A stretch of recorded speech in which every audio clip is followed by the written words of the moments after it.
You cannot be irrelevant. You exist, you breathe air, you are affecting molecules all over the place. You are relevant. So what team do you belong to? Team love or team fear? There's only two teams. Because if I'm just going to sit on the sidelines, we're taking up space on the sidelines. Now, I'm not saying you have to go fight anybody, because Michelle Obama said it. When they go low, we go high, because we need to be pulling people up. There's only two ways to get people to do anything. Motivate them, which is pushing them from behind, or inspire them. If you're a business owner, you may or may not already have your online presence created. There are some mistakes that can be made, and I don't want you to be making them when you're starting your business online. One of them is not knowing when to get your hosting. Think of your website as a building, and your hosting is the land that your building is on. It's wise, and it makes a lot more sense for you to make your website around the same time as when you get your hosting. There is no advantage to you getting your hosting, say, in January, but then you start your website in December. That time in between you're paying for, and you have to renew your hosting the year after. Another thing is this: if you already have your online presence, one mistake is you could be making is not actually collecting your leads via your website. This is not the same as general inquiries. A lead is me raising my hand and saying, I'm interested in your particular service. A general inquiry could be something like me asking you, hey, what year did you start your business? The two are not the same. So I've put together an easily digestible checklist of the 5 biggest mistakes you could make online and how to avoid them. It's called the Secret Web Design Checklist. Also, I've got a book, and it's called Starting Your Online Business the Right Way. Just go to oyemade.com/performance. That's oyemade.com/performance. And you see the options for the Secret Web Design Checklist and the book to starting your online business the right way. Hope you enjoy those. Now, let's get back to the episode.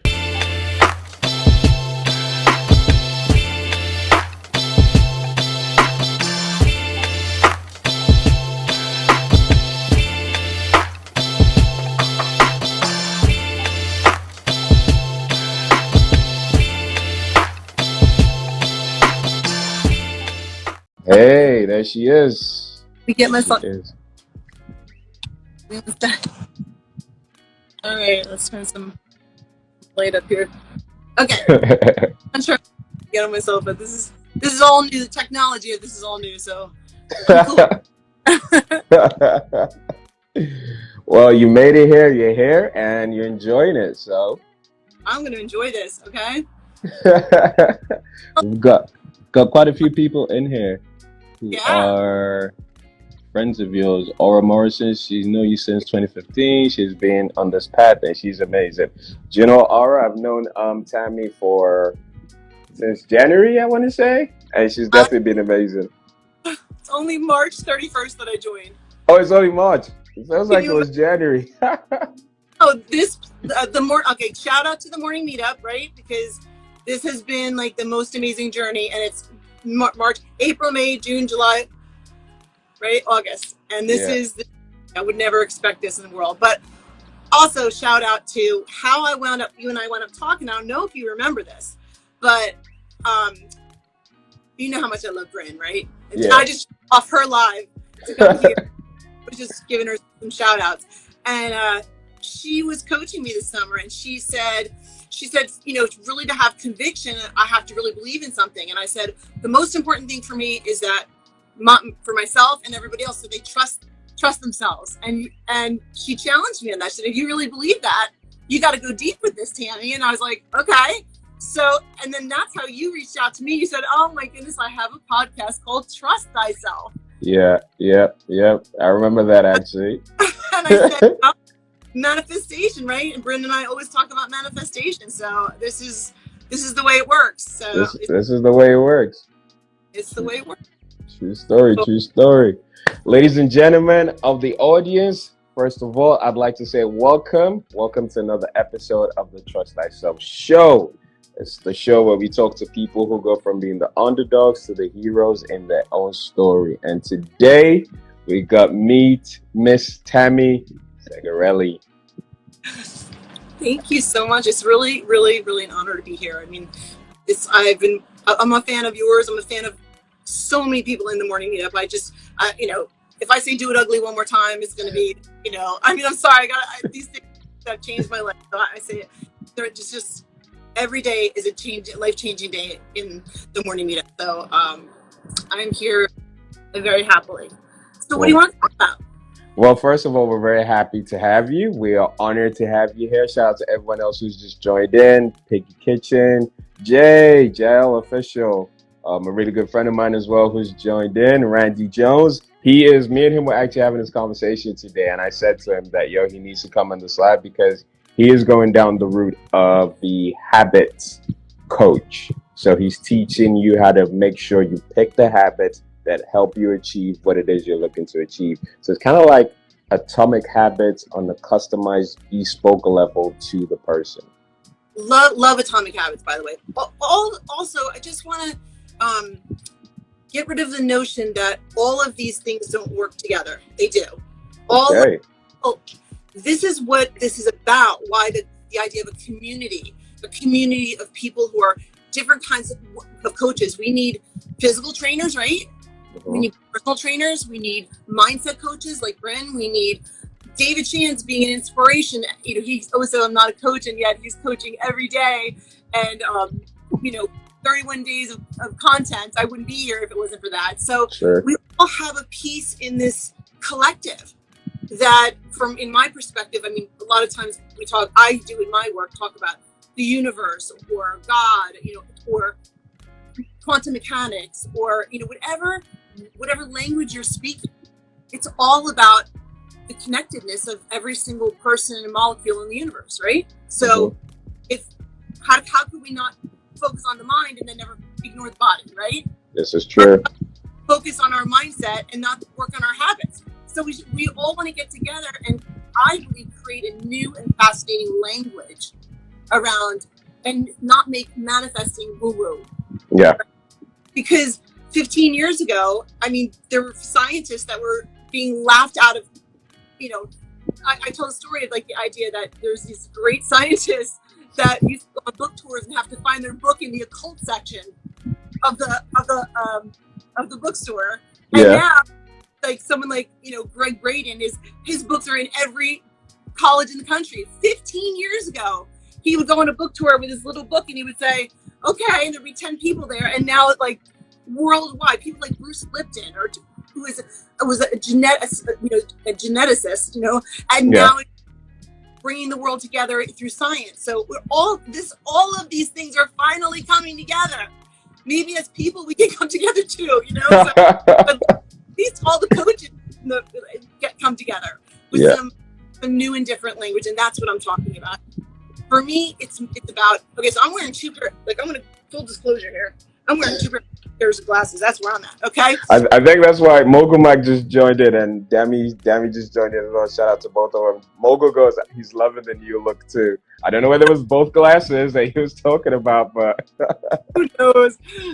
But with coaching for me, first of all, I've been a life coach for 7 years in Manhattan, and that was before the pandemic. And then after the pandemic, we've all of us that are coaches of some sort, now we can work through Zoom or through, this kind of a format, and we can reach people. We didn't know we could do that. So that's why it's all changing so quickly. I mean, I met Mogul Mike was amazing to take time with me. And how could I have done that? So this is it's a new now, and it's a new now that's moving quickly. So we got to keep up with it. That's why on my page, I say, who do I help? I help people who are in search of cutting edge thought. Yes. You're on the, high performance websites for high performance businesses, right? So you're looking for that cutting edge, right? Yes. And the thing is, we are so looking for how to manifest. It's the big question. Everybody knows, what they want. I want $100,000. Why do you want it? I want to help a charity. I want to buy a house. Everybody knows what they want, but how do we get it? I think that track things from your thoughts and your feelings lining up. Well, if your thoughts and your feelings are lining up, that creates an internal navigation system. Now you can't ignore that, right? Yeah. So I'm going to give you my entire philosophy is based on a simple mechanical way of looking at our minds, bodies, and spirits. Okay? Mm-hmm. We have something called our inner critic. I know that I don't have to tell anybody.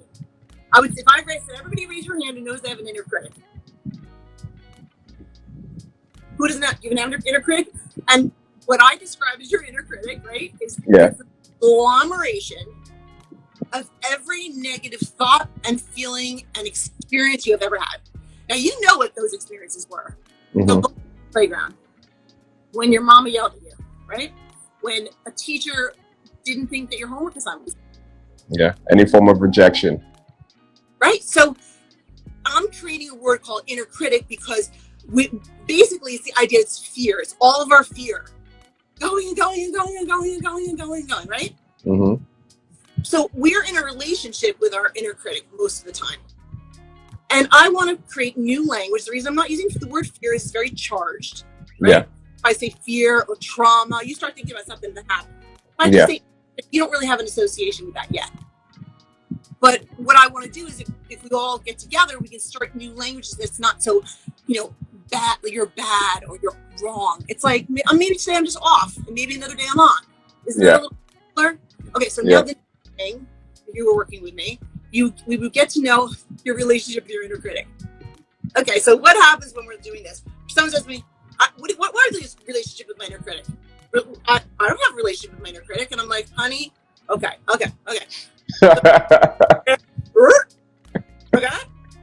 And they're like, I don't get it. I really don't understand what you're talking about. I'm like, okay, pull it back. It's okay, sweetie. Okay. Inner critic. Okay. So in science, what your inner critic really is it's your amygdala. It's the part of your brain that is like fight, flight, or fear. Gotcha. That's the part that's supposed to protect us, right? And it does. So people say, I want to kill my inner critic. I want to get rid of it. And I'm like, every part of you is valuable. So you got to soothe it. How do you? So I'm going to introduce you to something you already know you have, but you don't have a word for it, called your inner guidance. Now, have you ever had a gut feeling about something and either went for it or against it? Yes. What happens when you go against your inner guidance? Usually you tend to regret it. Those, like, for instance, I'll give you my perfect example. When it comes to food, I can be very picky, right? And there's certain people who are in here who know this. And there's a certain place that a certain person took us to, and I was like, I'm not too sure about this. I think we should go. But they're like, no, let's do something that is a brand new place. Let's try a brand new place. And till this day, that has been one of the best examples of me not listening to my inner self and actually catching an L for it. So yes, I definitely agree with you on that one. So what I'm saying is that everybody has had the problem with inner guidance is, first of all, the inner critic, think of it as the spoiled child within you. It screams, it kicks, it's loud, right? So, because it's like trying to get your attention. Yeah. Your inner guidance is very quiet. So it will whisper to you until you really have to work to develop a relationship with your inner guidance. But it's worth it. Because the problem with inner guidance is that when you go with it, something good happens, but we never notice the things that go well, right? Yes. You fit between two restaurants and you say, let's go to this one, it feels right. You go, you have a great experience. You don't know that what you would have happened if you went to the other one. So inner critic experiences are very memorable. And inner guidance experiences take time to notice. Okay.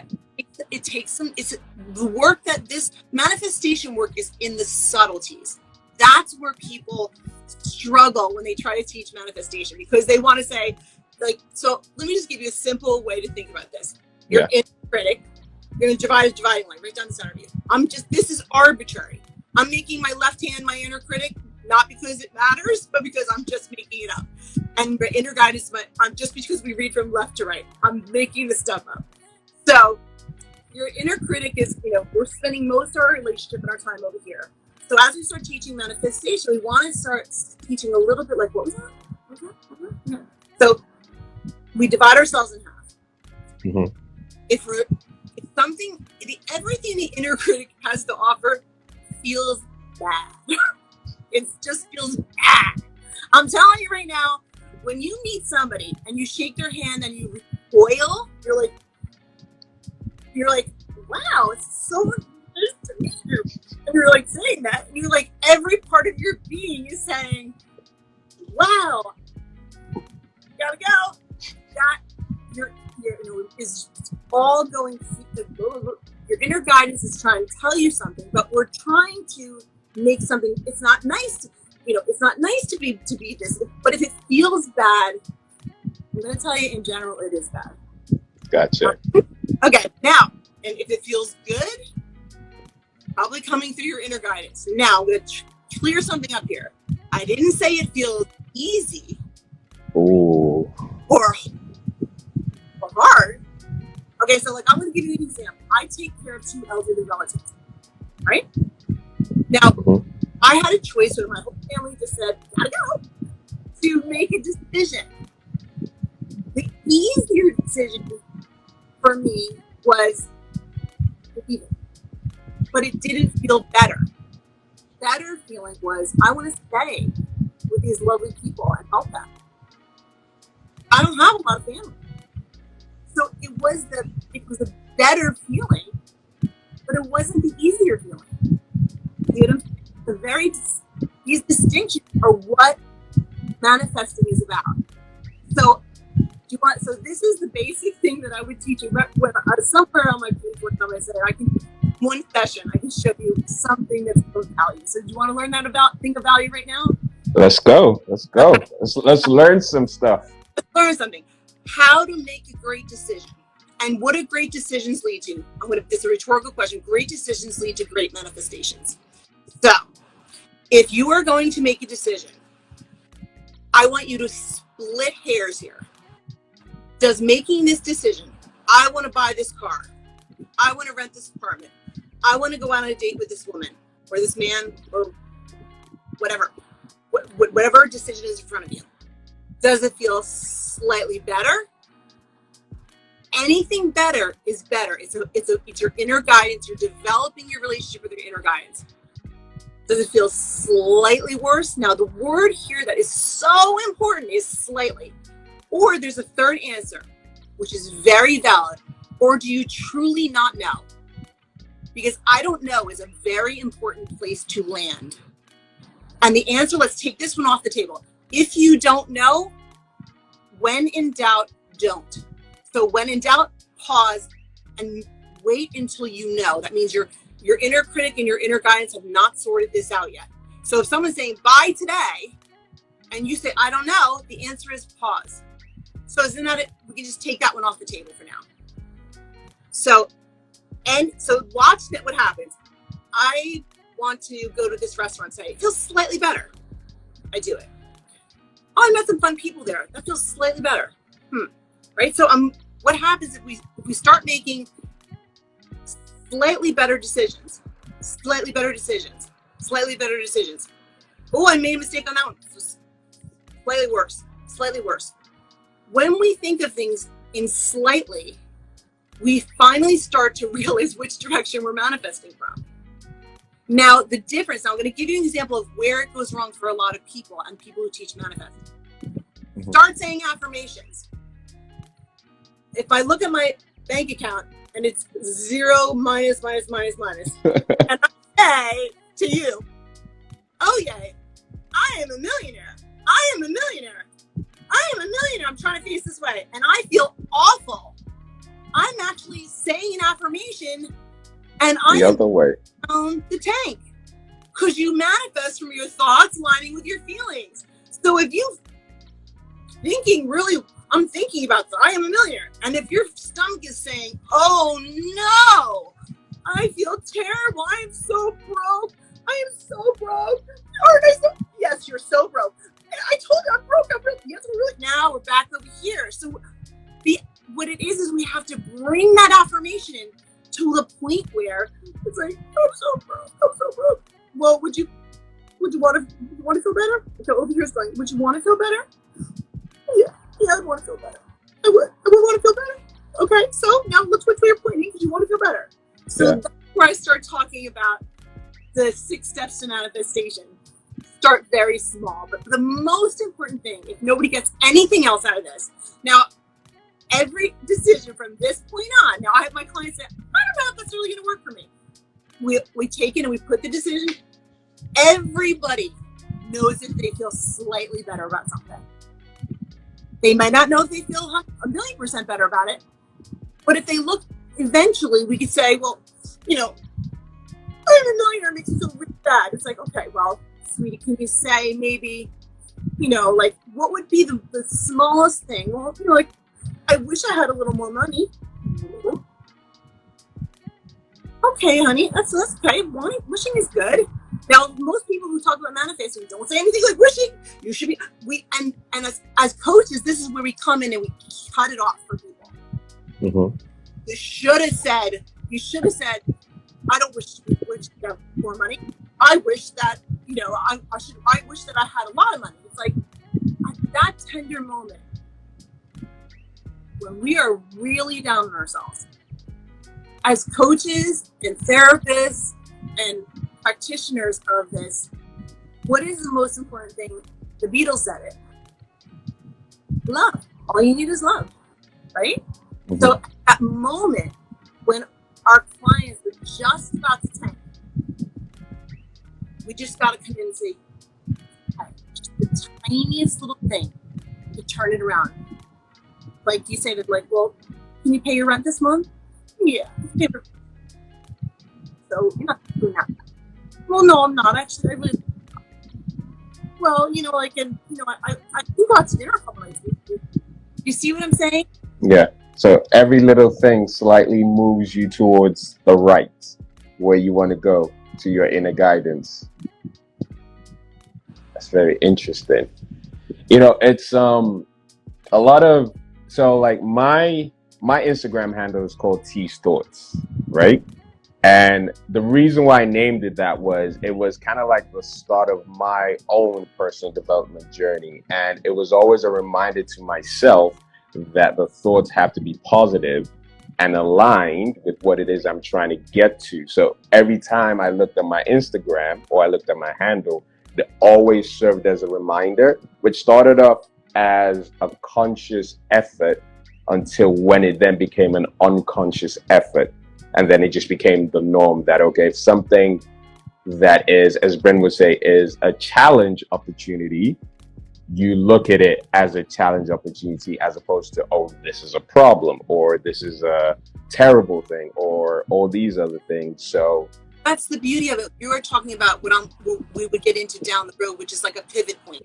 What Bren is so brilliant at is saying, take anything and use it for, I call it flipping the pancake. Okay, so life is duality. We need to be positive, right? Mm-hmm. Because it strengthens that, and yet sometimes we are negative. So what we can do is we want to try and exhaust the inner critic, but we can't do it by beating it up, knocking him out. Yeah. Right. So what happens is that if the inner critic says you're broke, you're broke, you're broke, you're broke, what we can say is, when we get a little, you're saying I'm broke. So I say that's one side of the pancake. And this comes from Dr. Phil. I flipped the channels one time and I was watching whatever. But anyway, my point being, and he said, no matter how flat you make the pancake, there's 2 sides to every story. That's the duality of life, is that we're constantly in this negotiation between the inner critic and inner guidance. But once we realize that the inner critic is the least smart part of ourselves, that if it's saying something, what we really want to be thinking about is the opposite. So I always say the inner critic is a master at checkers and the inner guidance is a master at chess. So about 8 years old, you max out at checkers, right? Yeah. It only has these dumb thoughts that it says all the time. And after a while, when we start knowing the rules of the game, we start saying, you're always telling me I'm broke. You can start having this sort of like, you pull it away from yourself. Yeah. Saying, I got you. And so where Bryn comes in, which is great, she says, okay, use that thought, and now what's the opposite of it? So I say, flip that pancake. Now, all my clients know these sayings. They're so silly, right? Like flip Yeah. it. Really negative about themselves. And I know that they're in a strong place. I'm like, come on, I think you can flip this pancake. Bryn's done it with me without using the flip the pancake. Like, Tami, I think you can do this. Come on. And I'm like, she knows I'm tough enough. I can do it now. But what I was talking about before was those tender moments. And believe me, we all go back to those tender moments. There are moments, I mean, when someone really, when out of left field, someone says something to you and you are down. Yeah. Right? So what you're doing, you're intentionally doing things on your page that brighten you up when you look at them. So you know, does that feel better? Yep. So you're attracting better, attracts better. Yep. You know now every time it feels good, and I had someone ask me, they said, well, what if you're talking to a sociopath and it feels good for them? I said, the thing about it is that our inner guidance, nobody I have ever worked with feels good when doing something that's wrong for them. It never feels good. People follow and do awful things in this world, but I don't believe they feel good about it. I don't know. That question. Because what's happened is that people can learn to ignore their inner guidance so much and identify with the darker parts of themselves, the more negative parts of themselves. Yes, that can happen. Yeah. Is that when we teach, we want to teach to how do we listen to this? We don't want to keep working on how did you get in this relationship? Because what do we think about? We manifest. We want to show how to, like, I always talk, to my clients, they're like, well, I hate my inner critic. I said, you can't fight hatred with hatred. You have to fight hatred with love. You can't fight war with war. You got to fight war with peace. We got to rise above it vibrationally. Like, that is so key. So obviously, the book we're currently reading, Power of Your Subconscious Mind, right? Love it. Yeah. It's such a dope book. Like, it is like, I've read it like 5 times already. So I don't so many times because it's on the top one on my list. So. It's such a dope book. Like, I have the PDF and I also have the audiobook. So like, I'm just gonna keep like re-listening to it and whatever. But I think it was in there, right, where there was this thing that it says your mind can't focus on 2 things at the same time, right? Say that again. They have proven that there's no such asking. There's no such. Yeah, your mind. At one stage and one thing only on it. So. Yeah. So like when you say, for instance, again, let's use the word, a challenge opportunity comes in, or some news that may be a challenge opportunity, and then you try and you take your mind away from it. So that's the inner critic started, right? And it always starts low and then starts getting louder and louder and louder. But if you start, and this is the thing that I find, if you start with the positive always starts high and it's always above it. So then this starts going downwards, so. That's the thing, is that on every subject, we're starting at a different place. So this is how I created just a little hierarchy of how we can understand manifesting. So there's 6 steps. I'm making this up, people. This is not real. Nobody said this. There are a million steps to manifesting. These are just 6 steps that I thought of to make a shorthand, because I believe in the idea of a shorthand. Every time I say to somebody, flip the pancake, they know exactly what I'm talking about. Pivot. So I'm going to give you the 6 steps. Wishing, wanting, hoping, believing, knowing, manifesting. Now, why? Wanting, hoping, believing. Wishing, wanting, hoping, believing, knowing, and then manifesting. Okay. Now, why would I make up those steps? Because a lot of very skilled, I'm a huge love her, right? So, but I wasn't advanced enough when I started this. I was like, I don't get it. What's going on here? Why don't I get this? And so I would hear her say things like, if you wish for things, you're just going to get more things to wish about. And if you just want things, you're just going to get more things to want. And then I realized, if I'm wishing for good things, I would like to be, if I'm down in that spot and I keep wishing for, it's what children do. Yes. So like I have a child. My child is much older than you, right? So, but I remember like why someone said to me, why is wishing in a sense a little vibration lower than wanting, than hoping? So I took the idea of the hero's journey. Any Disney movie, any Pixar, any beautiful love story, the classics. Beauty and the Beast, Aladdin, every single one of them. All hero's journey. And so I'm saying is that in some ways, the bridge from what is I'm giving arbitrarily, I'm giving the mantra of the inner critic is I can't,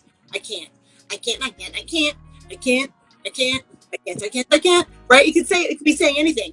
You're terrible, you're horrible, you're blah, blah, blah, blah, blah. Okay, so, but its mantra is that, right? Yeah. So if I'm here, which is where I was on my journey, and I wanted to be over here where everybody's manifesting, I was like, what's the bridge? And then I saw on the Disney Channel, I saw the wishing star. And I realized it's the bridge. When a little kid is like totally defeated, it's like, I wish everything could be better. It's the idea, it's almost magical. It's outside of myself. I can't believe it's my responsibility yet. So wishing is like the kindergartner. I wish it was nap time. Right? I really wish I had a cookie right now. Okay, now about a 7 or 8 year old goes home and says, I've been with this. Mommy, I want a cookie. I want a cookie. And then like a 7th or 8th grader says, I don't just want a cookie. I'm hoping I have a cookie when I get home. I hope Mom went to the store. I hope she went to the store. Right? I hope she did. Actually, now you get to like high school. Mom better have gone to the store. As a matter of fact, I know she went to the store. She went to the store last week. Okay? So you're moving up the scale. Yeah. Up. You're not worried. If I said to you, and also we don't have to start every topic on this little wish scale. Like if you have millions of dollars in bank, you don't wake up every day saying, I wish I had money. You say, I know I have money. I have money. Yeah. Right? Yeah. Like I've made a milli. I want to become a decamillionaire, which is the 10 milli up, and then multi-millionaire, and then 100 millionaire, and then billionaires club. You'll never stop wanting. You never get there. But the whole point is that if you like, the joy is in the journey. And once we get past like the beginnings of the journey and how to do this journey over and over again, like in one area of our life, we might be knowing, having, manifesting. In another area of our life, we're like, wow, I'm really down on the lower scale here. But I can work my way up with kindness to myself. Like that's where the thing comes in, is that sometimes manifesting can be harsh on people, and it shuts them down. Like someone, you'll say, I wish I could do this, and someone says, you're just wishing, you should be wanting, you should be doing, and we're like, I can't even do the first step right. I'm out of the game. So that for practitioners, what I'm saying is that the moment you need to be the kindest to your clients is the moment they have that first aha.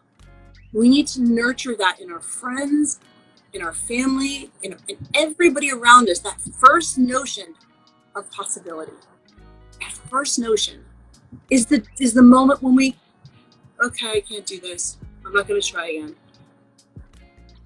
We stop.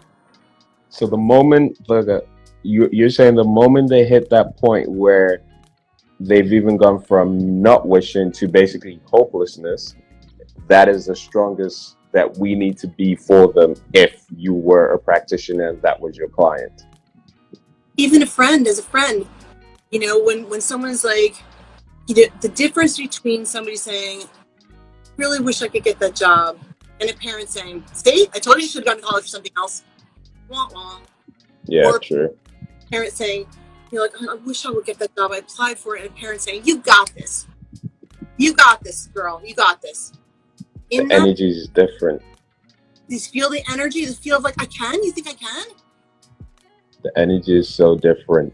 Do you know what? It's like I was having this conversation with so a friend of mine. He has a shop, right? And he sells jackets. And one of his new employees was in there, and we were talking about she wants to be a creative, or she's going to uni now to study content creation and filmmaking, right? And I asked her, "Oh, so what have you done thus far? Is it on your Instagram and stuff?" She goes, "No." She goes, "I don't have Instagram." And I said, "Okay, cool. Do you have anything that you have created to then put on it?" She's like, "No, not really." And I was like, "Why?" She goes, I'm just not yet believing in myself as much." And I was like, "Hold up.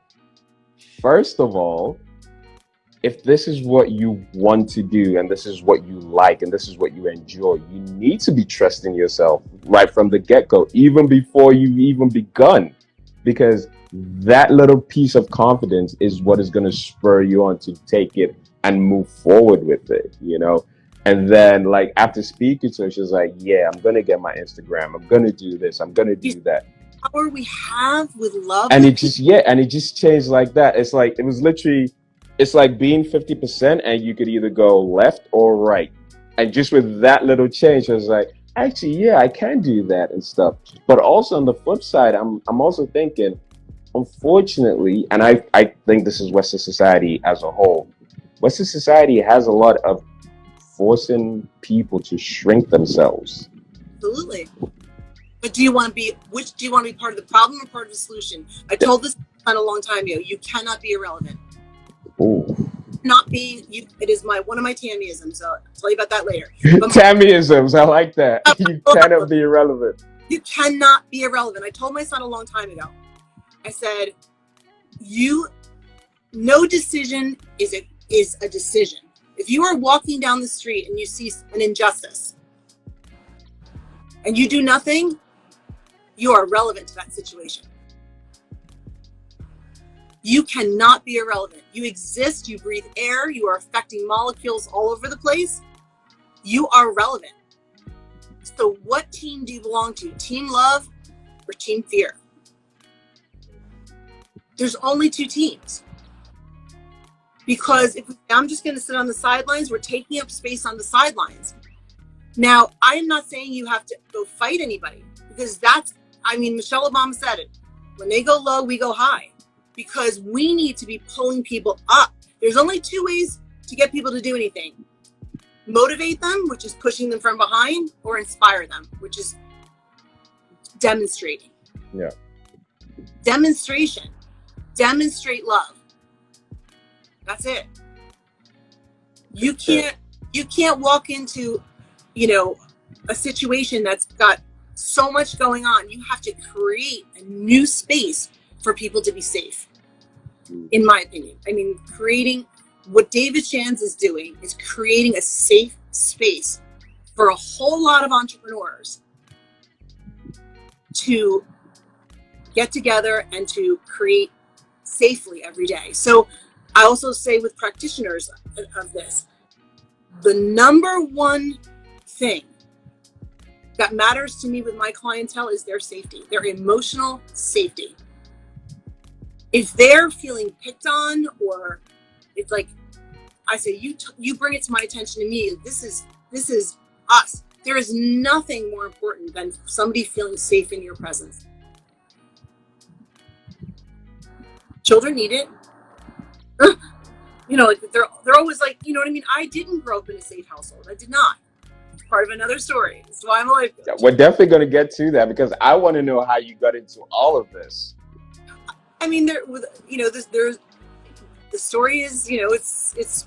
I'm actually writing a book, and I had spent a year taking all of the personal stuff out of it, because I was like, what does it matter? This or that, and I know it does matter. It matters, Yeah, because it's your backstory, and it's you. How many siblings? Is it just your brother, or do you have any other siblings? Yeah, I have a sister as well. She's younger, 20 years younger. Right. Okay. So is it you, your brother, then your sister? Yes. So my brother and I are 18 months apart. I was the oops baby. Oops. Yeah, so I was the oops baby. And my sister was just a young, my father, you know, she's a half sister. So, yeah. Gotcha.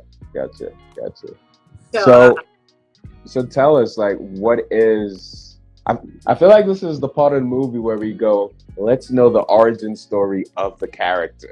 So tell us the origin story, or the parts of the origin story you're comfortable sharing. you know, I mean, when we're on social media, so my story goes, just to keep it brief. And first of all, full disclosure, I am good with my story.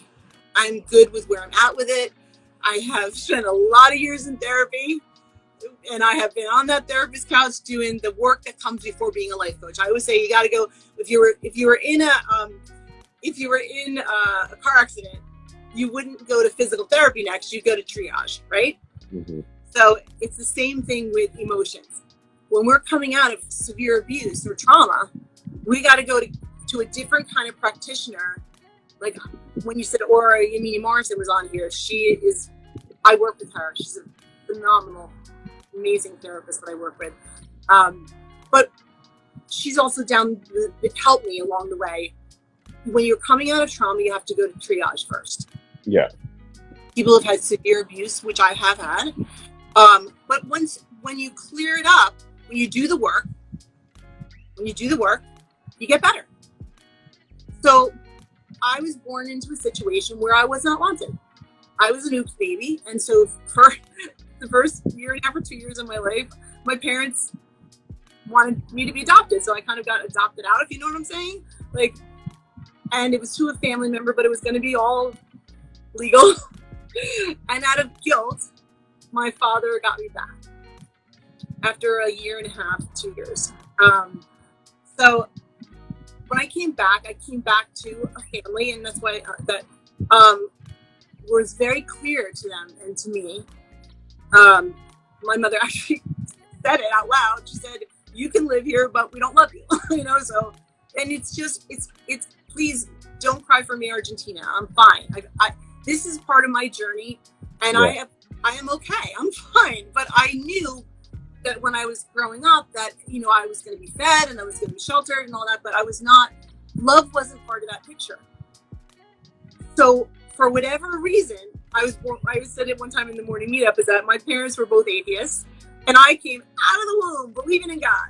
Like, you know, I just came out like, what do you mean? Like, I remember thinking, my mother told me she didn't love me. I'm like, I think in my mind, I was like, I can love your kid. Of course you love your kid. You don't know it yet, but you do. Like, I just somehow was like, oh, okay. You know, so that's what I'm saying. Believe me, I spent a lot of years cleaning that up for myself. But the point is that I have always felt very connected to something bigger than myself. And yeah. And so that was how I started my story. But with not having a lot of love in a younger age, what happens? We start acting out. We start getting in trouble. The way I got in trouble is that I got knocked up in high school. Okay. So that was where sort of my journey ended and began. A lot of things leading up to it, and I have some of them on my page, but I'm going to tell my story. So I got into self-help because my parents, they very much encouraged me to marry this person. And he was a great father. Give him credit, great father. I have a great son, great father, nothing like that. But I was stayed married for a few years, and then I was on my own. You know, I was sort of the external parent because I didn't have any family. My parents disowned me when I got. So what happened was that I was, you know, sort of the transient, sleeping on the couches, trying to make something of myself.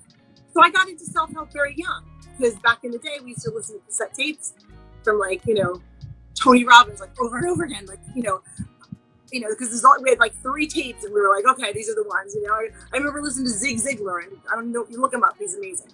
But the point I know Zig. Yeah, I've heard some of his stuff.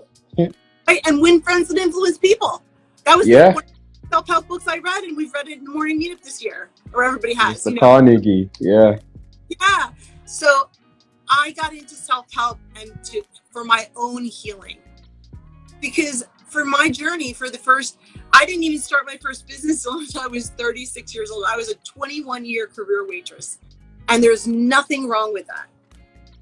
But the point is that I always felt like I wanted to do something more. And then I spent 17 years as a decorative painter, which was very good, but it wasn't my dream. And then when I was 51, last 8 years ago, I moved to New York and became a life coach. And through a series of miracles, I mean, unfathomable miracles, like for whatever difficulties I've had as many miracles. So, Yeah. you know, so like I said, don't feel sorry for me, because I've done the work to heal that. But that's why I started young, because I knew that I had to piece my personality together out of self-help books, because I didn't have any real mentors. Gotcha. Yeah. When you don't have anybody around, my brother was off at college and he was the wanted child. You know, he's older than me, but he went on to college and didn't have any idea, like, sort of Tami sort of living out on her own, and he was a child too. So that time in my life, I said, the best moment I remember, okay, this is the story that changes everything. I read the book, The Road Less Traveled. Okay? It's a really old book, and only the first verse. And I remember him saying, the good news is it's all your fault. The bad news is it's all your fault. And I thought, it's not my fault. It means I can change it. So out of the blue, I thought, I'm going to call my mother. I have the answer to the universe now. Now, my mother doesn't talk to me. But I was like, I'm going to tell her that, oh my God, if it's all your fault, you can do anything. And my mother was extremely mentally ill. So, but I was 21, I guess 22, and I thought, I'm going to tell my mother, she's going to figure it out. And I called my mother from the waitress on the dial phone. I said, Mom, I figured it all out. We can change anything. It's all our fault. And she was like, you're a nut job. And that was, I didn't talk to her for like 10 years after that. But it was so exciting to me about, if my problems were created by me, it means I could create something else. Yep. So I've had an interesting story. But, you know, how do you become a life coach unless you've ever gone through anything, right? This is true. It's like, how can you be a relationship coach if you're single? It's like, you don't see me as a relationship coach. But I'm going to tell you, this is the thing too, though. There is only one relationship. That's our relationship with our relationship with ourselves, and our relationship to the universe at large. Whether if you're an atheist, it's your relationship with your morality. If you believe in God, it's your relationship with God. If you believe in the universe, it's your relationship to the universe. If it, whatever it is, the real relationship we're working on is our relationship to ourselves and to the greater world outside. And then all the relationships that we have fall into place with our greater relationship. So in some senses, we can coach to almost anybody, because we all have a relationship to the universe and to the people that we love. Everybody loves somebody. sure. I mean, that's my world. So even though I'm not in a relationship, I'm in a relationship right now. You and I are having a communication. That's a relationship. Yeah. Do we want this to be a loving, wonderful connection? It's our choice at any moment. Yeah. So, we just hope that eventually our relationships reflect the love we have for ourselves and for every other entity in the universe, whether it be the smallest molecule of dust. And I love Horton Hears a Who. I don't know if you ever saw that at the I wish as a kid. Horton Hears a Who. little piece of dust. Yeah. And that's really the way that the universe is. Oh man. Now, questions which I want to ask. I still have questions from like your origin story, but this is a question which I want to ask, and this touches on the point where you were saying some people believe in the universe. This is actually the first time I've heard if you're an atheist, it's your morality you believe in. That's the first time I've actually heard that, and that actually makes a lot of sense. Obviously, if you are Christian or you're Muslim or whatever, you believe in God, the Almighty. Now, this is something that I've discussed with a friend of mine, and it was about is there a difference between prayers, manifesting, and affirmations? No, no difference. That's why it doesn't matter to me if someone says, I'm going to pray about this. The idea is that let's take it to the most scientific level, right? Just the most basic tenet of quantum mechanics, okay? Which is now finally, after a couple hundred years, being realized as a real science. It's a real thing. We would have a cell phone. No quantum mechanics, no cell phone, no computer. So if someone, everything, there's something called the observer effect.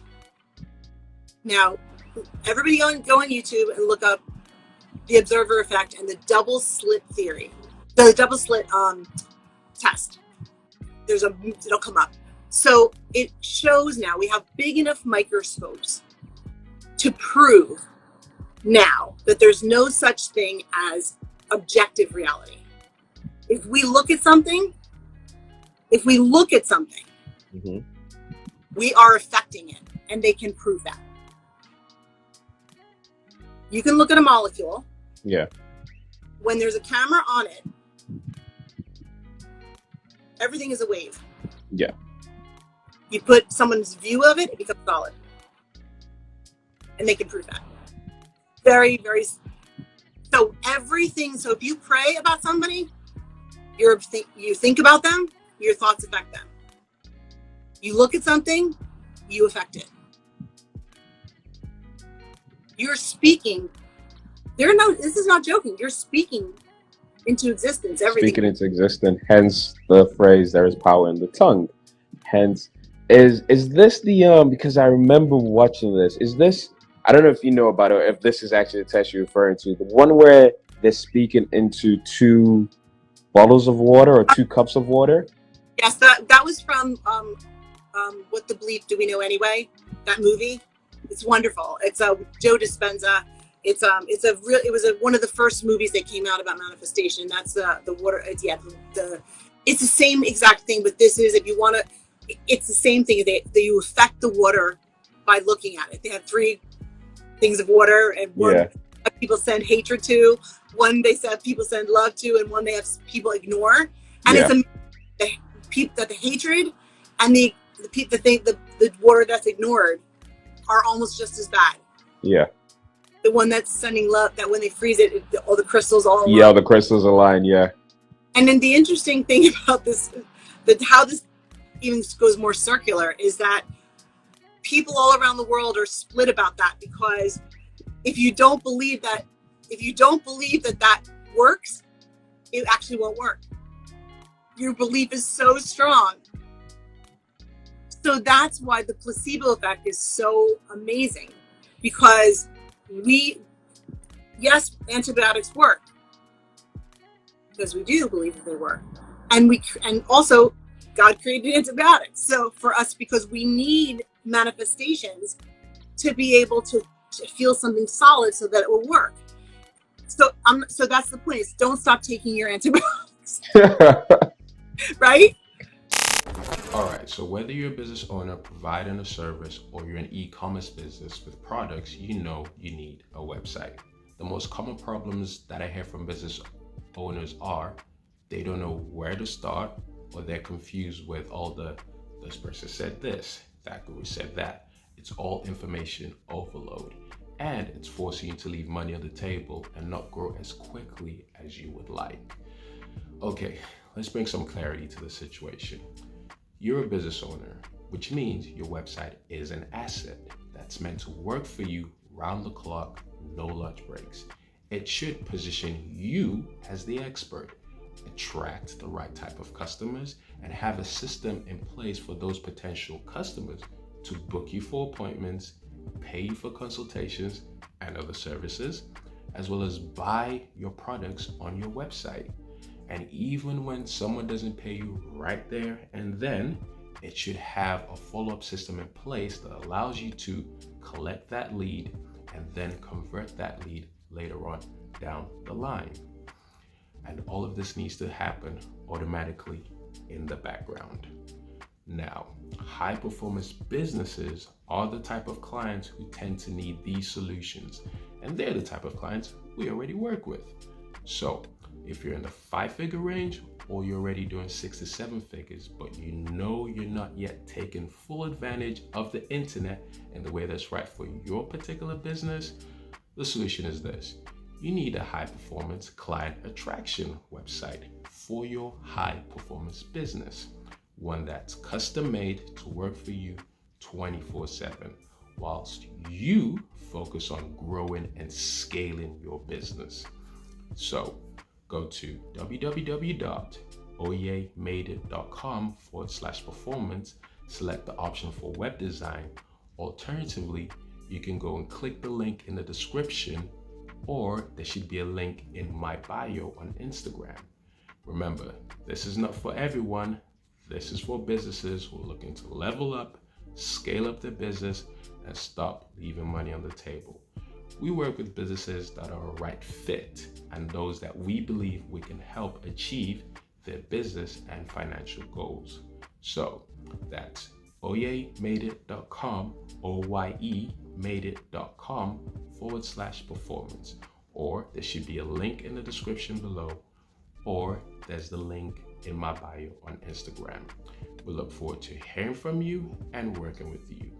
Now, let's get back to the episode. God creates simple ways. The universe creates simple ways for us to eventually, you are in England right now. Yes. I'm in Manhattan right now. And yet we are communicating. 100 years ago, this would have been, can you imagine ever doing that? So 100 years from now, they're going to be looking at one of these and saying, can you believe anybody didn't believe in manifestation? Laughing at us. We are on the cutting edge of thought, just having this conversation.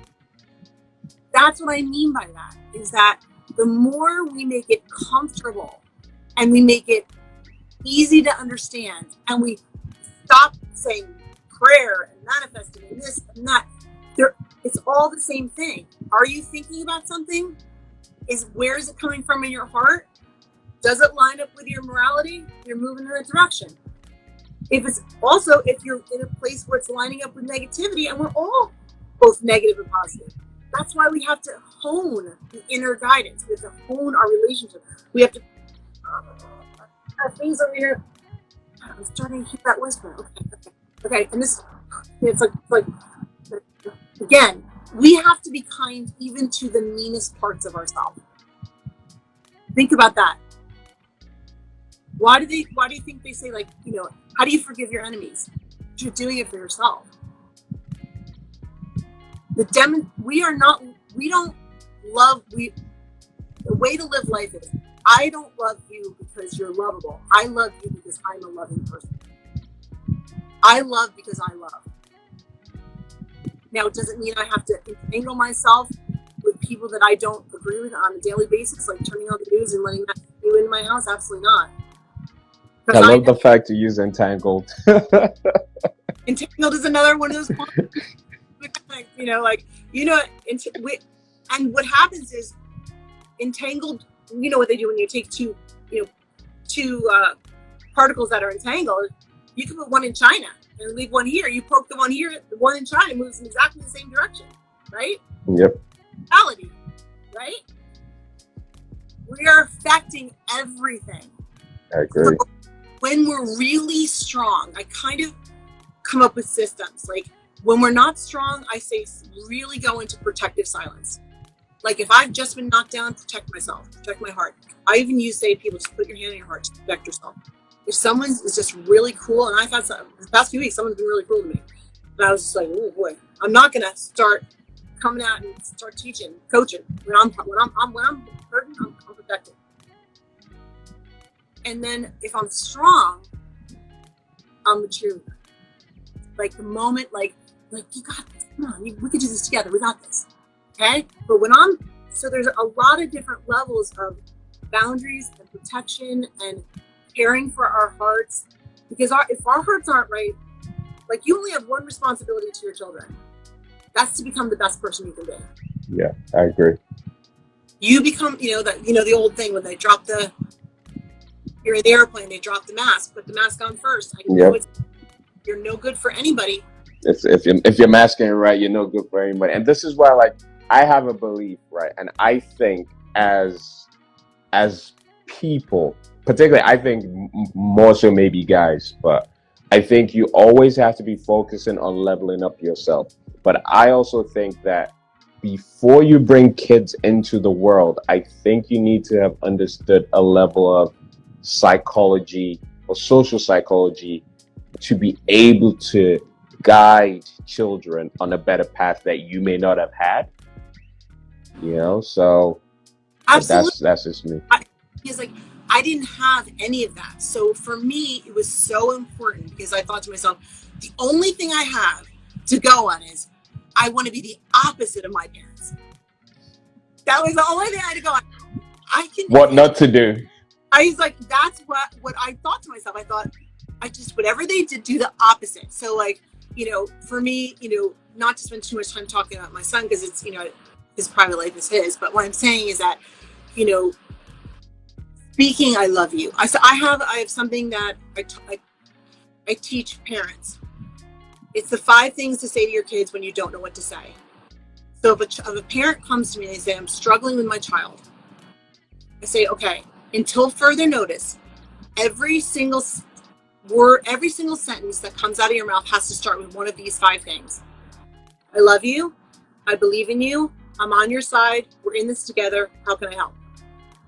If you're struggling with your child, well, how am I going to do that? You know, I said, I love you. I believe in you. I'm on your side. We're in this together. How can I help? Okay. So your kid comes home from school and says, Mommy, somebody pushed me down on the playground. Oh, sweetie, I love you. How can I help? Any sentence, anything. Mom, I'm really mad at school. It's like, it's awful there. I want to change schools. You know, like I really, okay. So like, I believe in you, you know, like, and not only do I believe in you, I believe you. So, okay, like, let's sit down, let's talk about it. Every time you see your child, if you have nothing to say, I love you. Get used to, you know, I talk about the discomfort of positivity. It is uncomfortable to be verbally positive to your children. It is uncomfortable because our parents didn't do it. So get comfortable. I love you. I believe in you. I'm on your side. We're in this together. We're in this together is a big one. Mommy, I'm never going to pass this test. I'm never going to pass this test. Sweetie, we are in this together. If I got to get you a tutor, if I got to study the thing with you, I couldn't pass 3rd grade math. And I got a mathematician who's a brother. I was like, no way. You know, like, I'm calling Daddy over here, even though it's my day, because he knows math. So my point is, like, we're in this together. How many times do kids want to hear that? And I'm telling you, within a week of doing those 5 things, your kid's going to be like, why are you always telling me you love me? It's because I do. Because I do, and I'm not embarrassed of that. I do. Oh, I love you too. Okay, that's it. They go back. It goes back and forth. All of a sudden, you got to give your kids language. Yeah. And methods. Manifesting is about methods. If your kid says, I wish something, wow, good job. Good job wishing. You're a manifestor. I am. Ooh. I love it. But on the same side, when we talk about manifesting, like, I understand, like, and this is for the people, because you will have, as we said earlier, there are 2 sides to every coin. So there's a law of duality, or there's a law of polarity. There is there are 2 sides to every coin. One side is going to believe X, the other side is going to believe Y.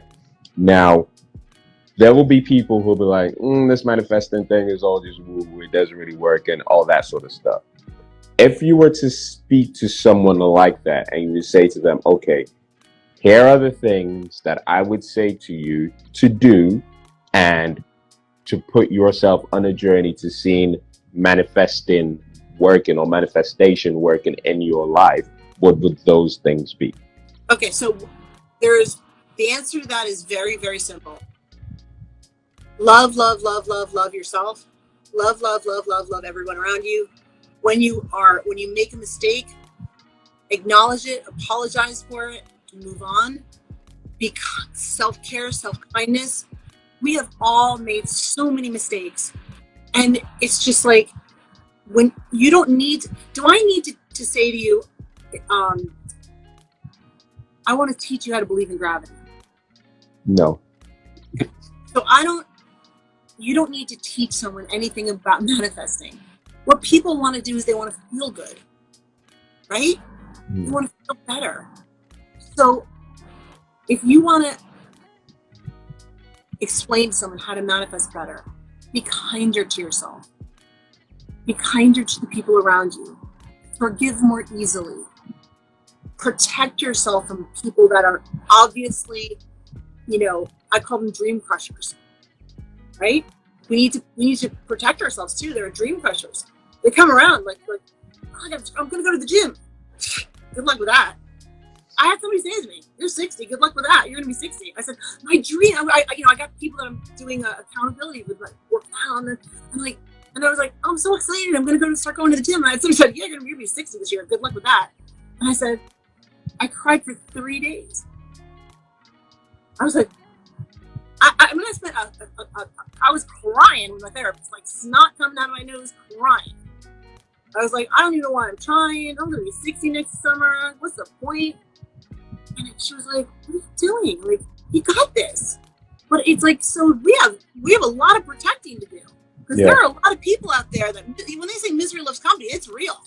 The vampire energy suckers. Empire energy. So but I'm saying manifesting is just we're manifesting all the time. You're facing what you want, you're manifesting. You're facing what you don't want, you're manifesting. It's like you walk up a building, you're going down. Manifesting or not, no. You want to, like, people that are going to church all the time and they're praying, they're manifesting beauty all the time. I mean, my ex-mother-in-law, who I'm very close with, is a devout Catholic, and she'll go to church and do like a 9-day novena where she prays on a subject to make it better. And she's just a wonderful person. It's manifesting. What am I talking about? Well, you should do it my way. She's wholeheartedly lives by her morality and her belief system. Yeah. Why not change that? I go to church with her sometimes and say, just because I want to support her in her endeavor. It doesn't have to be my words and my way. I don't know anything. Sure. Right for me and wrong for me. Right for you and wrong for you. There's no right and wrong in the sense of what the way we should practice. There's right? The should word. We shit all over ourselves, right? There's also, I want to say that there's a flip side to everything. We should be happy. We should point ourselves towards joy. Yeah. We should. So the flip side of everything, even the word should is not necessarily a bad word. We should be kind. It's aspirational. So yes, am I silly enough to think that there aren't awful people going out there that don't want to do this work and are not interested in this kind of thought and aren't going to crush your dreams? I have people that are crush my dreams. That was your origin. That was literally your origin story. Yes. So the point is that someday down the road, if I ever write a book, my story with my parents ends very differently than it started. You say if you write a book, you've already written one. Yeah, well, it's not published. It is. Okay. Right. So when you publish your book. Okay. See, everybody can be a teacher with this. We can always support each other. When I write that book, like I always say, please don't ever feel sorry for me, because I have had an incredible journey, and I continue to. I mean, I looked for the morning meetup for one day and found it. I was like, I think I want to do something in the morning. And I was like, and I was like, this thing is able $1 offer. It's only $1. And I was sitting there with my therapist that I work with, Aura, she was on here before, and she said, I'll join with you because I know you're nervous to join. I'll drop out because I'm too busy to do this. But she joined me for the day, and I was like, I'm never leaving this place. And she said, I knew you would love it. So she left, and I stayed. And here we are. And here we are, like not even 4 months later. That's true. That is so true. How am I on a podcast with you 4 months later? And actually, this is an interesting story, which is another side of I would think. Hey, Aura, thanks for letting us know you're still in here. Shout out to you and everyone else who's joined in and everyone who's been rocking with us from the start. Like, this is a dope story. But now the other, what I was gonna say, which is more context to our story, like you were trying to work on your XYZ statement. That's when you had. That's when you had the. That's when basically the trust in and all of that came in. I was like, yo, I've got a podcast called Trust Thyself. I know, it was amazing. It was amazing. And I had a similar thing happen where I wanted to be on this, there's a long story to go with it, but I really, really wanted to be on this particular radio show a number of years ago. And I was working with Aura, and she said, if anybody can manifest this, you could.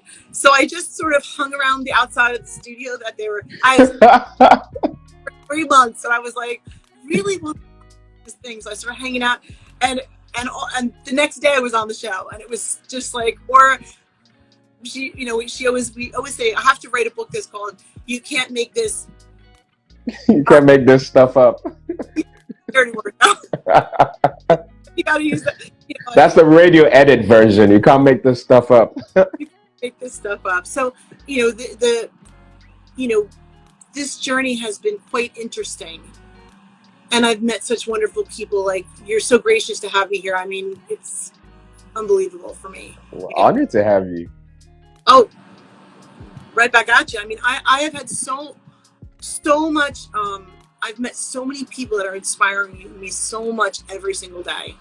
You know, I just, like I said, Bryn has been instrumental in, helping me, and, Kelly. I mean, I just can't tell you, do it ugly. I say that every day to every person I know.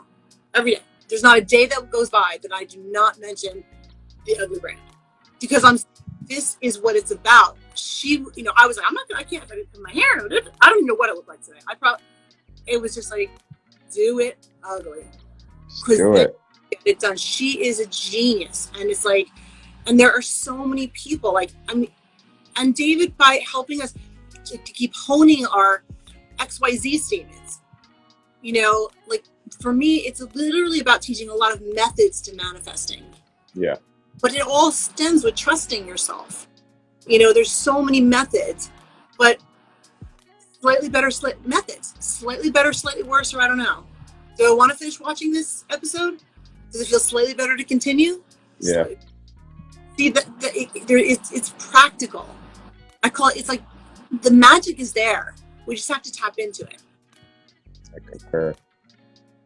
That's so dope. It's so dope, Tabs. Like, your origin story, how you kind of went through what you went through to get to where you are now, and the caliber of the clientele that you work with, and the caliber of the people you help. Like, did you know back then that this is where you were going to be? Okay. I mean, I have this one on my page. I did a video on it. So when I was little, I was I must have been 2 years old. I came back from the adoption situation. Yeah.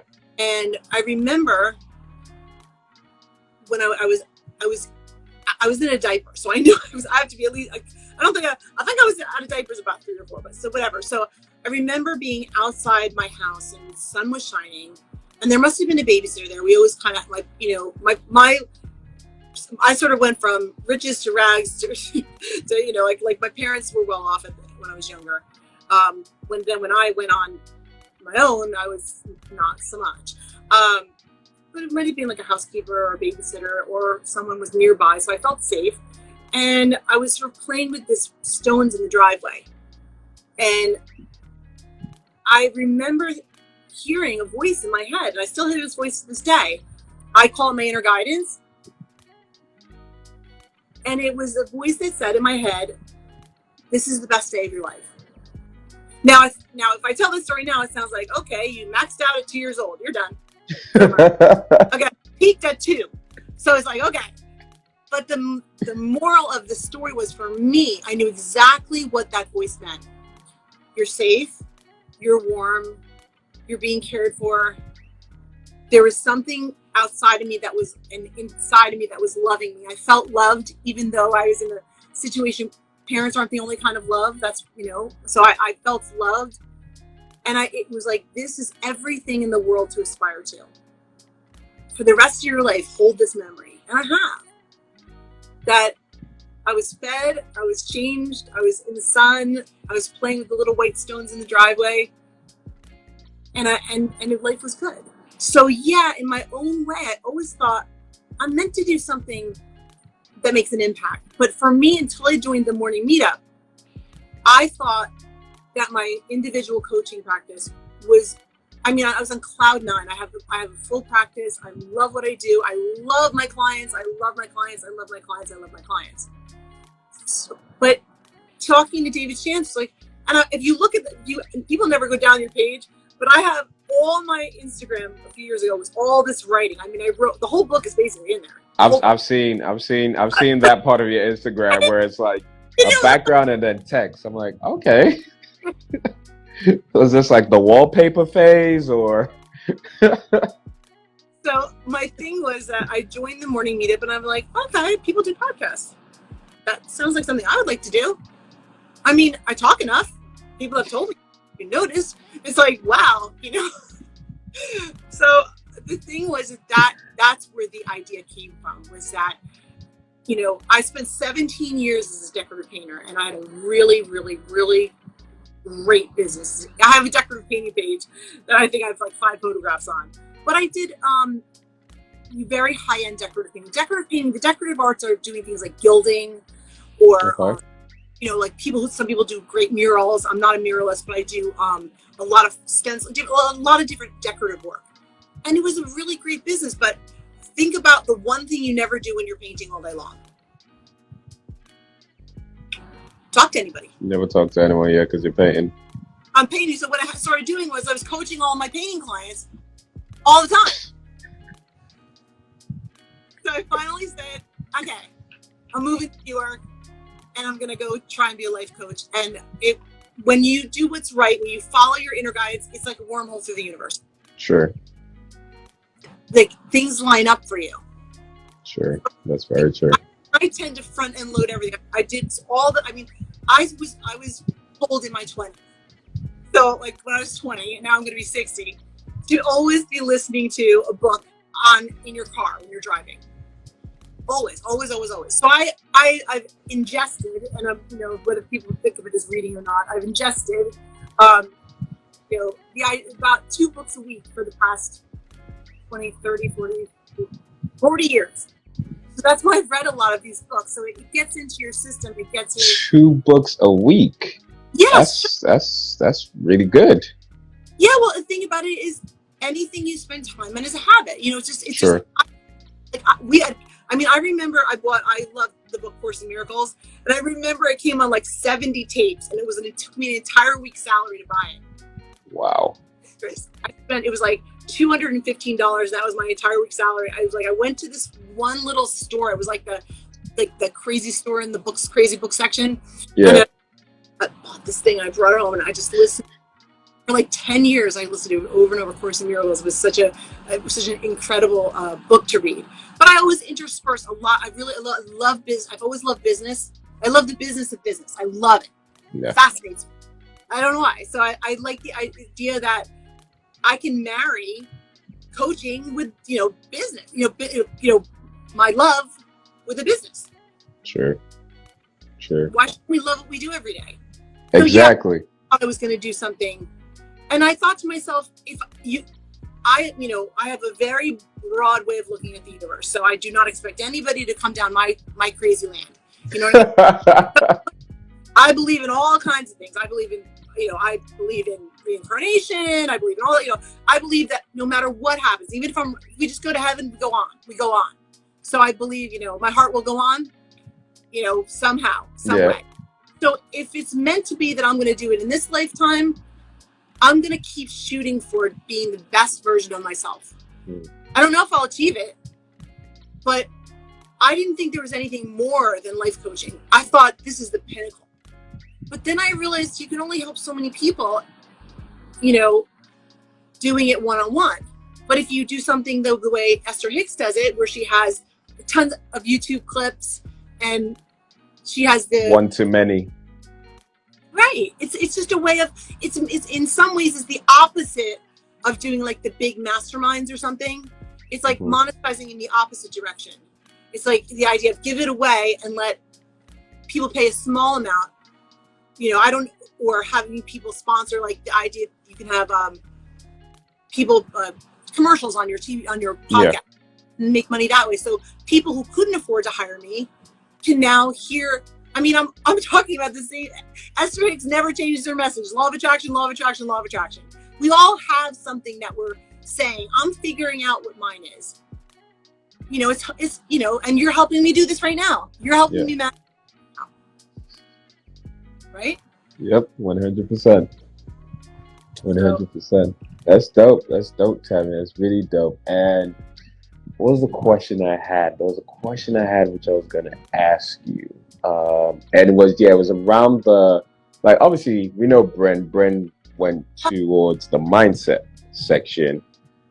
Yeah. My boy who was in here, Randy, he's gone towards the habits coaching. And actually he said something which is really dope today, actually, when we were talking. He said, what was he said? And it goes back to what you were saying about business, about you enjoying business. And he goes, if you actually want to get on a personal self-development journey that's going to show you who you are and what you're made of, start a business and try and make it successful. He is 100% right. That's why I love the morning meetup, because it marries business, philosophy, mindset. It's all the same work. Yeah. Atomic Habits is possibly one of my, I think I've read it 10 times. At least, minimum 10 times. Habits, I've read, every habit book out there. So your friend Randy and I would be having a great conversation. Let me tell you, he could be on, after you're on my podcast, he could be on my podcast. That this is the whole thing. And I was telling you before, is that one of the things that I'm so drawn to about you is that your business, the idea, I cannot get it out of my head. What is your statement? Should I say it or should you say it? You say it. High performance websites for high performance businesses, right? Yep. And you added an addendum on sometimes, because we always know there's the 3 levels of the XYZ statement. In my day, there was called the elevator pitch. Okay, but now we're, I love that. I think David actually coined the phrase XYZ statement. Never heard anybody say it until he did, and now everybody says it. Nah. He got that from Donnie. So I'm gonna give Donnie her props. He got that from Donnie. Yeah, Donnie's awesome. I love with Donnie. She is so. When I watch the show, I'm always like that counterpoint. Let me tell you, she is amazing. I watch. Donnie's dope. But now I wanted to make sure she gets her props, because she's always like, David's always stealing my stuff. Okay, so let me tell you, shout out to Tami, because let me tell you that just calling it an XYZ statement has made it fresh. It's not some old-fashioned idea anymore. Yeah. Bryn has really been the one who's been like, keep going, Tami, keep going, coming up with a new one, and I appreciate that. Bryn and I are very similar in what we believe, very similar, and our personalities are different. So I did actually a she's having her challenge. Take a mindset pro challenge. Her challenge, go VIP. And I said, what was interesting with the two of us, that being a coach, you can have resonance with your clients, and you need that, but you also need a little bit of dissonance with your clients. Explain that. You do, because when they're ready for you to pull them up a little bit, like Bryn will call you to something. Mm-hmm. And let me tell you, I'm a baby, and I'm like, I am. I'm like, she's like, but she has challenged me. Let me tell you, her challenge is a challenge, but it is like, it will take you where you never thought you could go. I worked with her all summer. So I went to the challenge, and then I worked with her this summer, and she challenged me in ways that I could never challenge myself. So there's resonance that's terrific when you, and when you're like, a positive dissonance. Your child is kicking and screaming on the floor for ice cream before dinner. Do you want to have resonance with them and hand them ice cream every time they cry before dinner? Definitely not. Or do you want to have a little positive dissonance? Like dessert comes after dinner. Right? So that's why I want these phrases to change the language. All dissonance is not bad. Negative dissonance, like, you're a bad kid for wanting ice cream before dinner. That's not helpful. But, sweetie, come on. You know the rules of the house. I think you can do this. Can you do it? Can you do it? Right? But you're calling them to something. And I do a lot when I work with parents and say to them, you can talk to your children at a much younger age. Now, my son is amazing in certain ways because my son is the most open-hearted, sweet person in the world. And, and he just so accepting and has all these great views. And, but he was brought up very, in a sort of a more restrictive household because his dad is much a more serious person. And much more serious. He's older. A lot of he's like he was much more the disciplinarian. So, gotcha. But I said to him, you're so open-minded and you have all these interesting thoughts. And I said to him, like, where did you get all that from? And he said to me, oh, remember those cassette tapes you bought for me when I was a kid? They were called Marlo Thomas in the 70s created these tapes called Free to Be You and Me. It talked about because it's okay for a boy to play with dolls and it's okay for all these different things. I bought these 2 cassette tapes and we listened to them over and over again because they had songs and stories. And it was very much a part of our routine. I said, how did you become the amazing person you are with all of the different influences of, sort of like stricter father and I'm sort of, a young kid in a sense. And he goes, well, pretty much, those, remember those Free to Be You and Me tapes, Mom? I'm like, yeah. He goes, yeah, pretty much I got all the morals from that. And I was like, and he said, but we talked about stuff from that. And I'm like, oh, okay. Like, wow.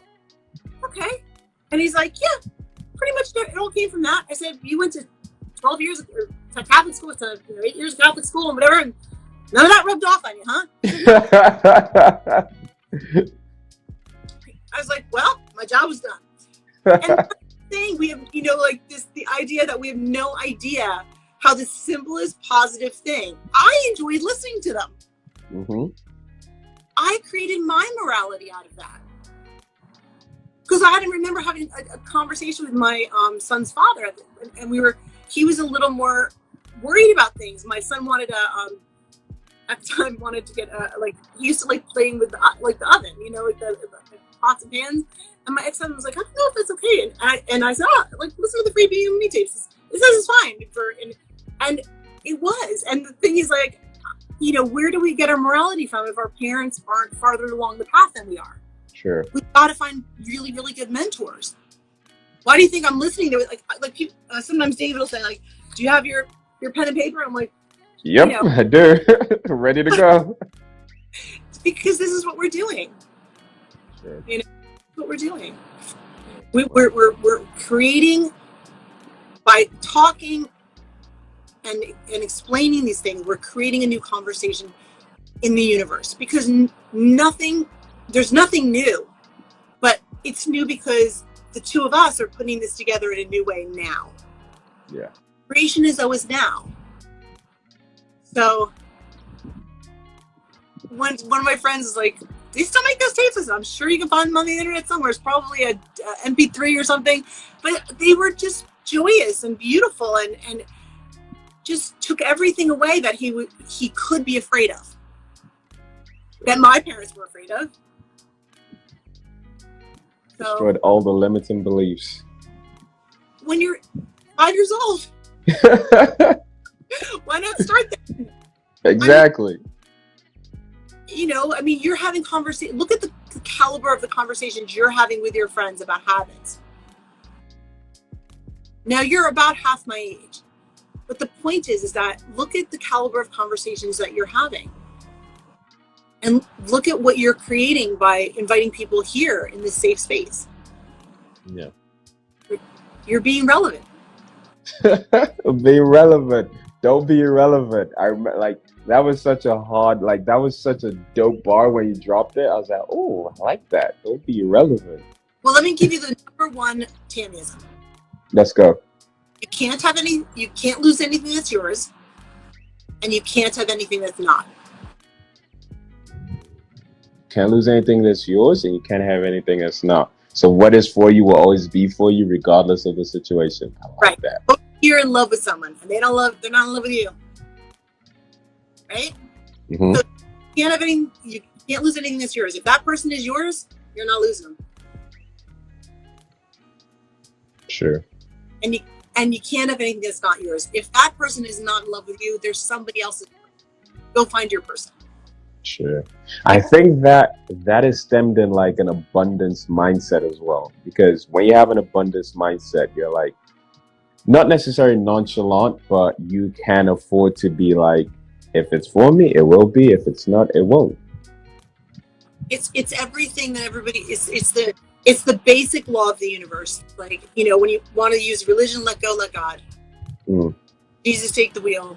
The whole like, we're gonna go to a Carrie Underwood song. You know what I mean? Like, but it's the idea that letting go. You know, the oldest saying and thing is, if you love something, let it go. If it comes back, it was yours. I mean, I'm just recoining a phrase, but I remind myself when I'm like, I'm holding on too tight. If it's mine, it's mine.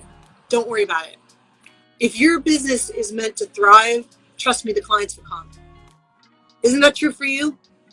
I concur 100%. I definitely can concur. And I was telling you earlier, and I'm just going to give you the saying, you have, you put out such an elegant vibe, and your work is so beautiful and so streamlined and so gorgeous.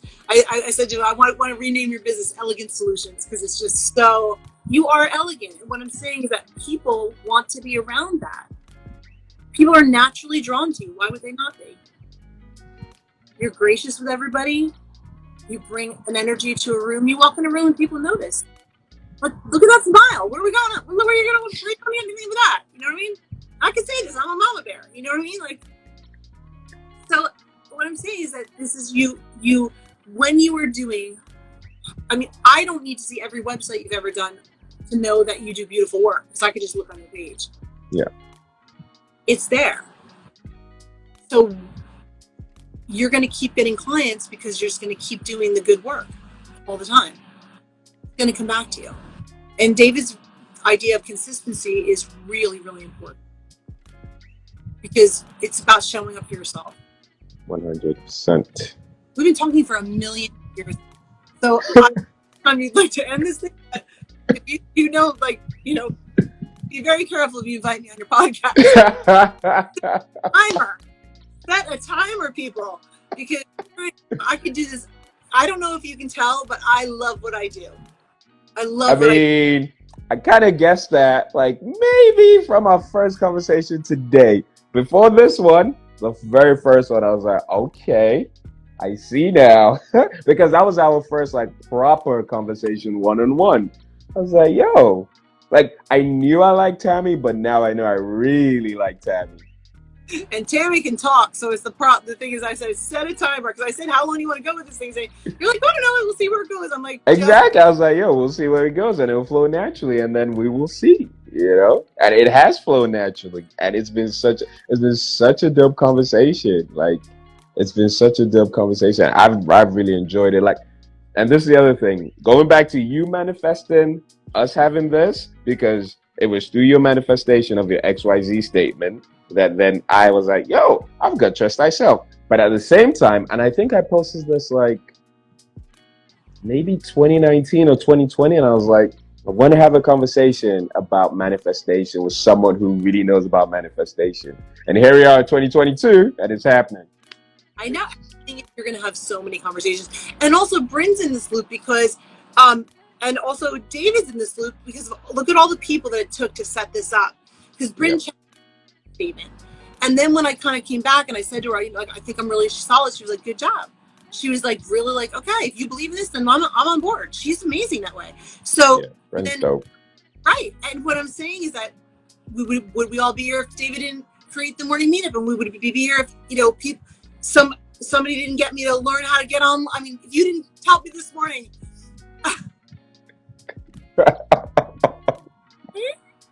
For everyone who's wondering, we had like a what would we call it? We had a run through. We had a technical run through. I admit, the thing is that Bryn, again, I'm quoting Bryn with this because she was like, learn it. I am coachable. I am coachable. I'm saying that now to all things. She said, stop bringing up being too old. And I don't feel too old. I feel just old enough now.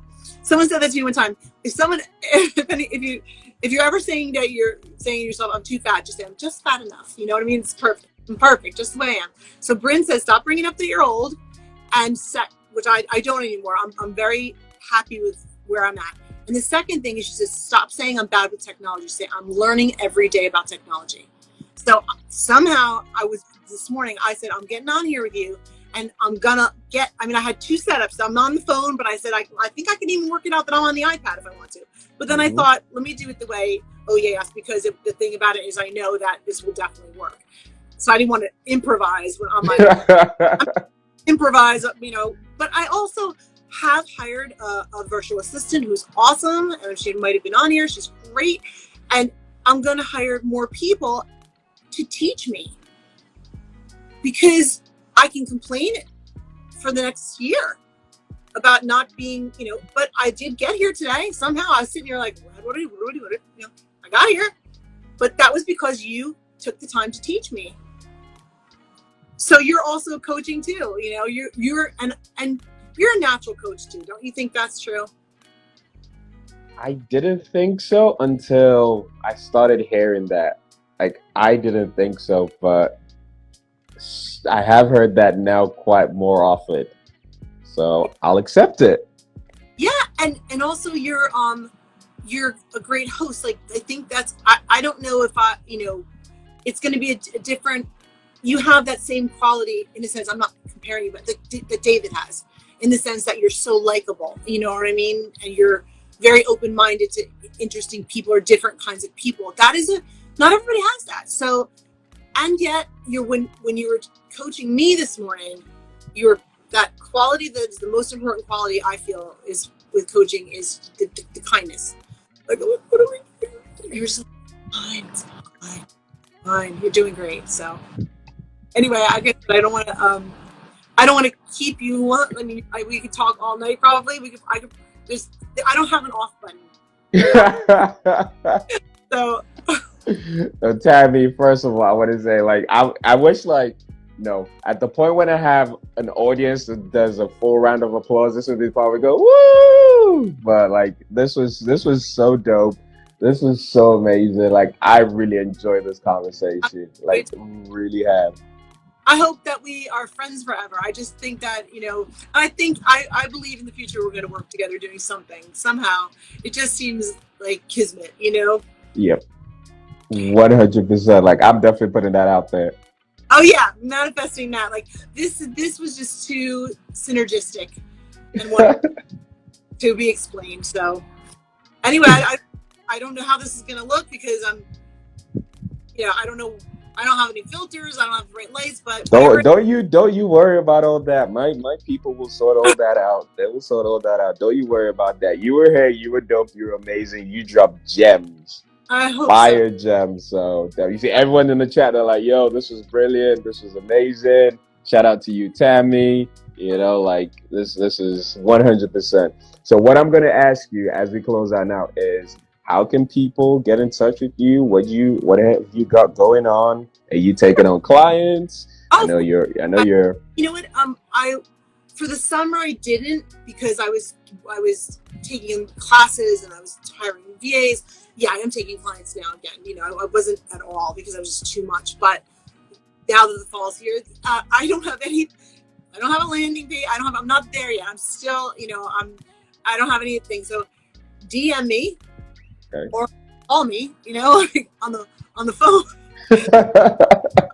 I can't, it's funny, be friends with people in the, friendly and friends with people in the group.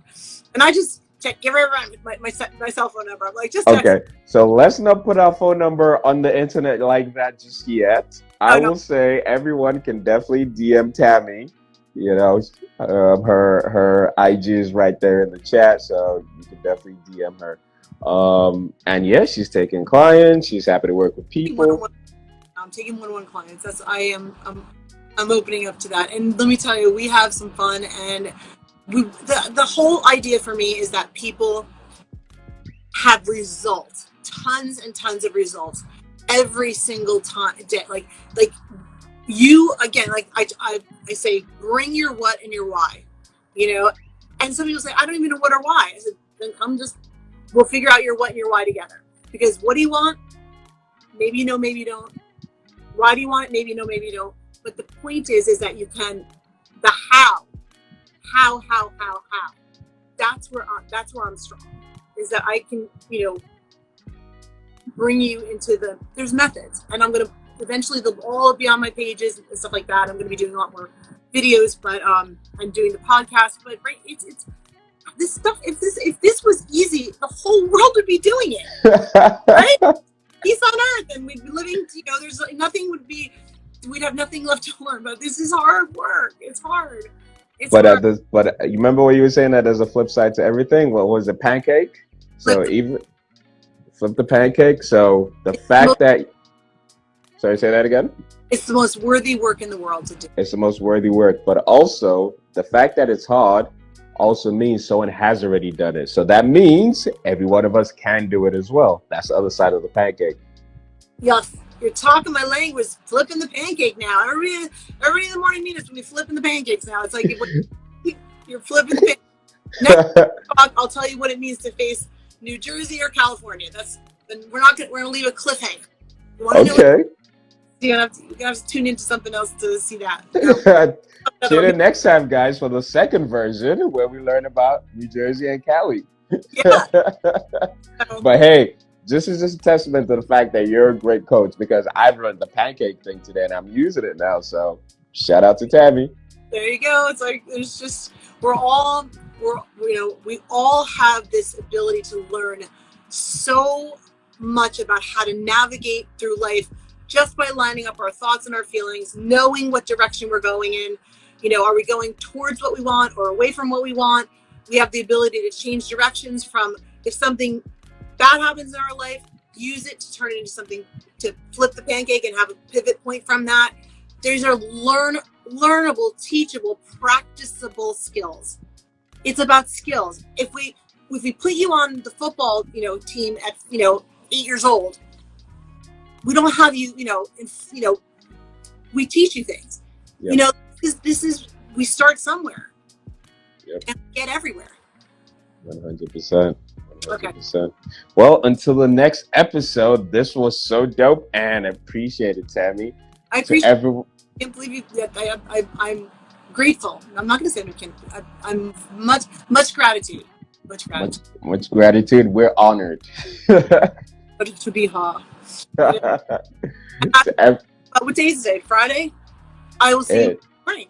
Yeah, I'll see you on Monday. So to everyone who's still in here, thank you for rocking with us. This has been another episode of the Trust Thyself show, and we had Tami teaching us about manifestation, the pancake, and a whole bunch of stuff. And definitely the next time we have her on, it will be just as dope, if not doper.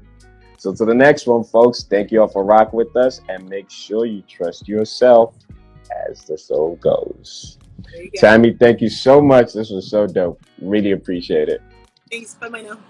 Cool. I'm going to catch you later. Bye. Bye-bye.